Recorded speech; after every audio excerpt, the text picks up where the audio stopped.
Emerson Dambutso Mnangagwa, Chairperson of SADC and President of the Republic of Zimbabwe, Excellencies, Heads of State and Government of the East African Community and SADC member states, Ministers responsible for Foreign Affairs and External Relations of EAC and SADC, Secretary Generals of SADC and EAC, distinguished delegates, esteemed guests, ladies and gentlemen, I will take this very early opportunity to sincerely thank my dear sister, Excellency Dr. Samia Suluhu Hassan, President of the United Republic of Tanzania, for hosting this joint summit.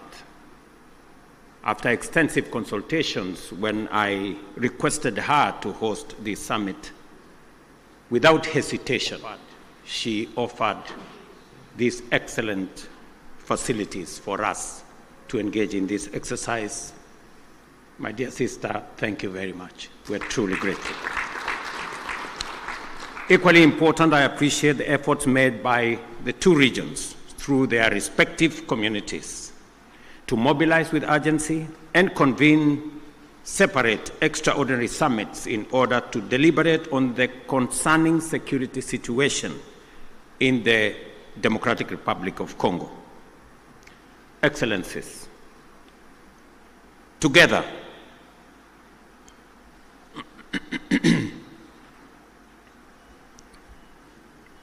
we find ourselves standing face to face with a grave and protracted security, diplomatic, and humanitarian crisis in DRC, a situation that demands our immediate, collective, and sustained attention. The East region of DRC has been engulfed in a devastating conflict for over 2 decades now.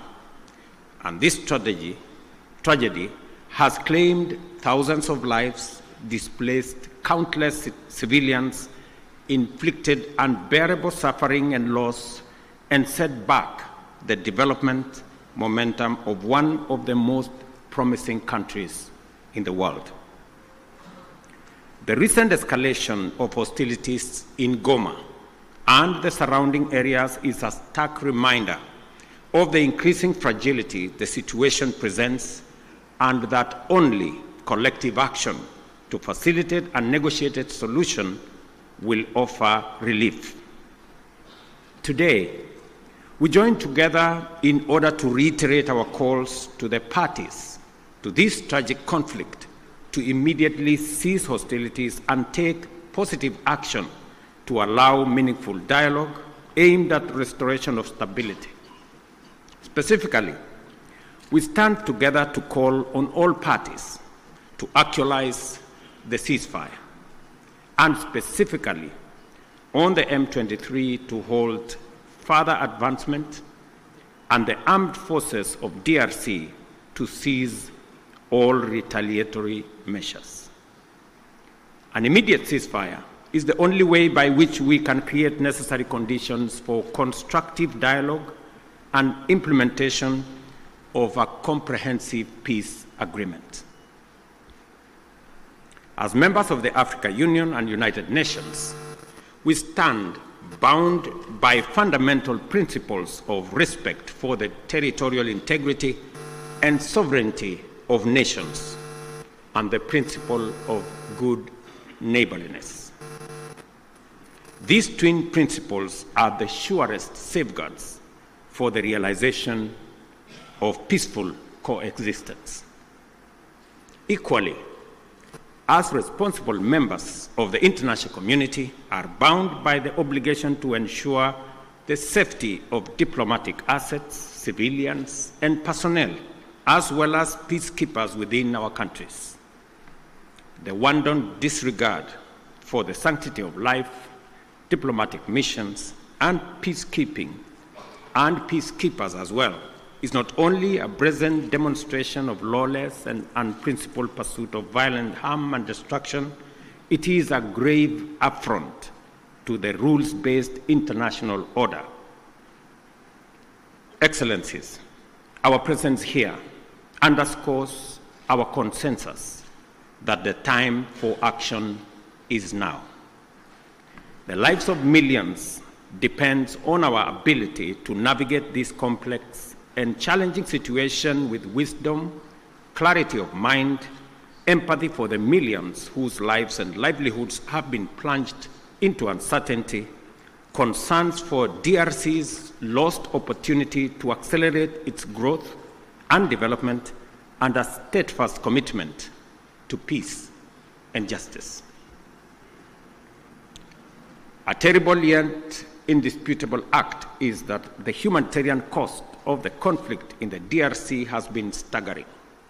Millions of civilians have been displaced and many lives under the persistent threat of violence, including sexual and gender-based violence against women and children, and the recruitment of children to take part in combat.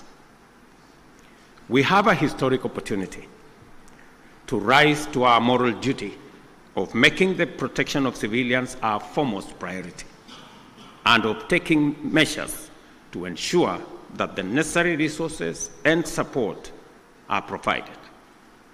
For many well-known reasons, the situation in DRC implicates the broader global community. Therefore, we call upon the international community to step up and do its part in supporting regional efforts in delivering for the DRC, and critically collaborating with the government of the DRC to deliver support and security to those most in need.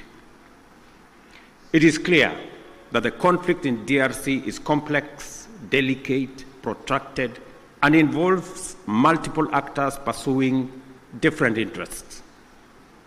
The issues at stake span a wide historical, economic, and political spectrum, run back in time for many decades, and spill across national and regional borders. There is also a clandestine international dimension at work, whose persistent, cynical, and destructive effects must neither be underestimated or ignored any longer. For this reason, it is equally clear that such a conflict cannot be resolved through military means. We must resist the temptation to think that we can somehow shoot or bombard our way into a solution in the face of such a complex situation. Instead, we have to agree that only a comprehensive diplomatic approach, one that addresses the root causes of the crisis, secures the historical integrity and territorial integrity of DRC, and affirms the sovereignty of its people and their aspirations for freedom, justice, and development. That is what will establish peace, and enduring peace at that, in DRC. Such an approach must also bring together multiple stakeholders, regional states, international bodies, political organizations, civil society groups, and the Congolese government itself, to dialogue and collaborate in order to explore, develop, and implement a lasting solution. Excellencies, I am confident that you agree with me that dialogue is not a sign of weakness. It is a testament to our collective wisdom and strength, both as leaders and as communities. It shows our capacity to articulate issues patiently and clearly, listen to each other, consult comprehensively with a common goal in mind, and negotiate patiently until we reach a better outcome than the bitter results of bloodshed.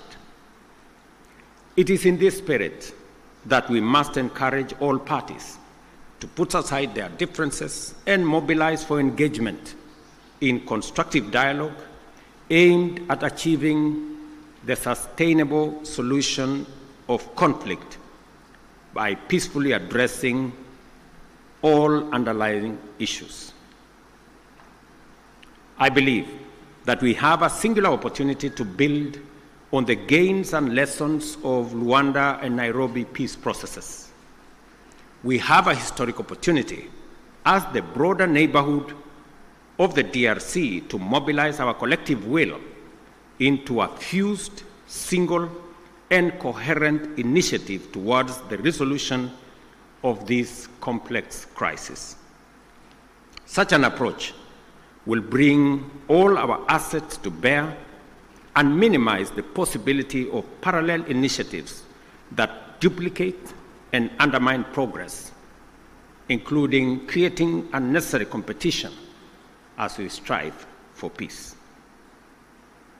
My dear brothers and sisters, this calls for our unwavering political support. I therefore urge Your Excellencies at this extraordinary joint summit to deploy our best effort and muster our total commitment to facilitate a sustainable settlement that lays the foundation for a stable and prosperous Democratic Republic of Congo. I dare say, Excellencies, the situation may be complex, it may be protracted, it may have been with us for years, but I believe the situation in the DRC can be solved, should be solved, and must be solved. For this reason, it may also be prudent for the consolidated single EAC-SADC initiative on this matter to be supported by a strong secretariat that can provide the necessary coordination, monitoring, and enforcement to ensure effective implementation of outcomes. The international community must stand in solidarity with the people of DRC during this time by aligning their support with this initiative. I conclude, Excellencies, by affirming our robust commitment to achieving sustainable peace and development and integration across the region. The security of DRC is essential not only for the stability of the country, but also to the prosperity and cohesion of the entire EAC and SADC. We call upon all parties to prioritize dialogue, cooperation, and above all, the protection of civilian lives. I thank you once again for being able to be here on this very important mission. It is a historic mission because for the first time, two regional economic blocs come together as a testament of the seriousness of the challenge we face, but also underscoring our commitment to provide leadership to resolve this issue. Thank you very much. May the Almighty God bless all of you and bless our region. Asanteni sana, merci beaucoup, Mayor Brigato. Thank you very much.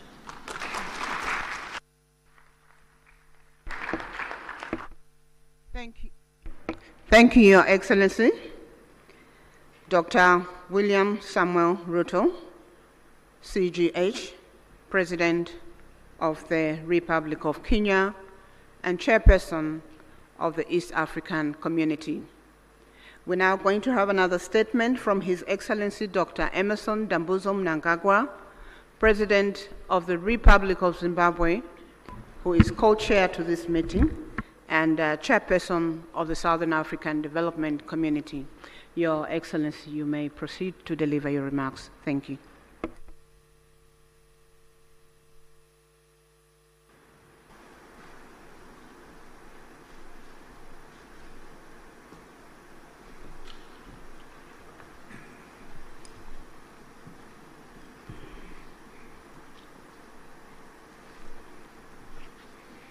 Your Excellency, Mr. William Ruto, President of the Republic of Kenya and Chairperson of the East African Community and co-chair of this summit. Your Excellency, Dr. Samir Hassan, President of the United Republic of Tanzania and Chairperson of the Organ on Politics, Defense and Security Cooperation. Your Excellencies, heads of state and government from our regional bodies, honorable ministers who are here, the SADC Executive Secretary, His Excellency Elias Magosi, the EAC Secretary General, His Excellency Mrs. Veronica Ndua, comrades and friends. It is my distinct honor and privilege to make these remarks of welcome to this historic gathering. Firstly, may I express heartfelt gratitude to you, my dear sister and colleague, Your Excellency, President Dr. Samia Hassan, along with the government and people of the United Republic of Tanzania, for the warm welcome and gracious hospitality extended to my delegation since our arrival in this beautiful city of Dar es Salaam. In the same spirit, I also extend sincere appreciation to my dear brother, Your Excellency, President William Ruto, for your astute leadership for the East African community and for agreeing to meet at short notice. Equally, our respective secretariats, senior officials and Council of Ministers are commended for their diligent work in preparation for this joint summit. Your efforts have laid a solid foundation for our discussions today. Allow me, on behalf of SADC, the government of the Republic of Zimbabwe, and indeed on my own behalf, to once again convey heartfelt condolences and deepest sympathies to the member states and families of the brave peacekeepers who lost their lives in the service of the people of DRC and indeed the cause of peace. We also recognize the loss of civilian lives and livelihoods that has resulted from the increased insecurity and insurgency in Eastern DRC. Our prayers continue to be made for the affected families and the communities. Your Excellencies, this historic summit of our two regional blocs is testament to our shared commitment to the founding values of the African Union. Such joint initiatives must see us scale up bold and decisive actions to silence the guns on our continent, but most immediately implement lasting solutions to the escalating conflict and humanitarian crisis in the Eastern DRC. Undoubtedly, ongoing instability, growing hostilities, and the ever-increasing number of internally displaced persons in the Eastern DRC has far-reaching consequences, not only for the people of DRC alone, but also for our regions and the African continent as a whole. The unity, solidarity, and unbreakable bonds of the peoples of the continent must stand the test of such trying times as we face. We must remain as solidly united as we were during the struggle for complete emancipation and independence of Africa from colonialism. We thus have a duty and a collective responsibility to comprehensively, frankly, tackle and address the various challenges that are impeding the realization of peace and security for the people of Eastern DRC. Drawing from our rich African values and heritage, and further emboldened by the spirit and letter of the United Nations Charter, the Constitutive Act of the African Union, as well as the treaties of both SADC and the EAC, let us seize this opportunity to ensure convergence and a coordinated response which is mutually reinforcing towards one common objective.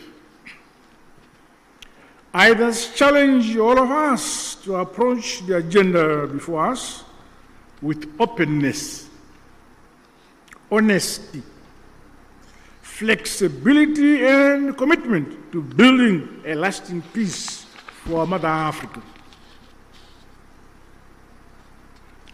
The all-encompassing interests of the people of the DRC must be at the core of our deliberations. Let us do much more to realize sustainable peace in our sister republic of the DRC in our lifetime. To date, SADC notes and acknowledges the progress made under the Luanda and Nairobi processes aimed at silencing the guns, as well as facilitating dialogue among all parties to the conflict. This summit, therefore, should leap us forward towards a concrete roadmap to help resolve the ongoing crisis. As the leaders entrusted to nurture and facilitate unity, peace and development in this era, we cannot let the peoples of our regions down.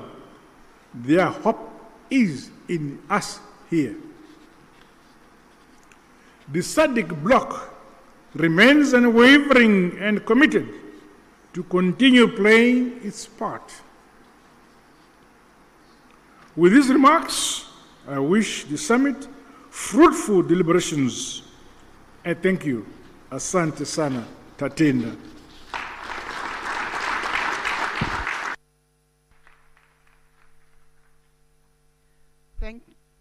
Thank you, Your Excellency, Dr. Emerson Dambuzo Mnangagwa, President of the Republic of Zimbabwe and Chairperson of the Southern African Development Community. We are getting to the end of the official opening ceremony. May I please request that we have 2 rounds of applause for our co-chairpersons for those statements.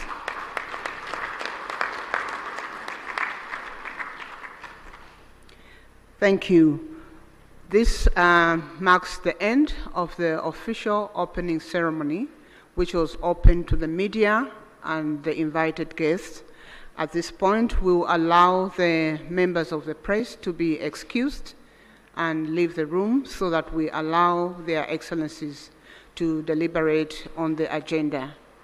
The meeting participation is 1+5. Again, we will request delegations that were invited to the official opening, but who are outside the 5 configuration to be excused. As the media is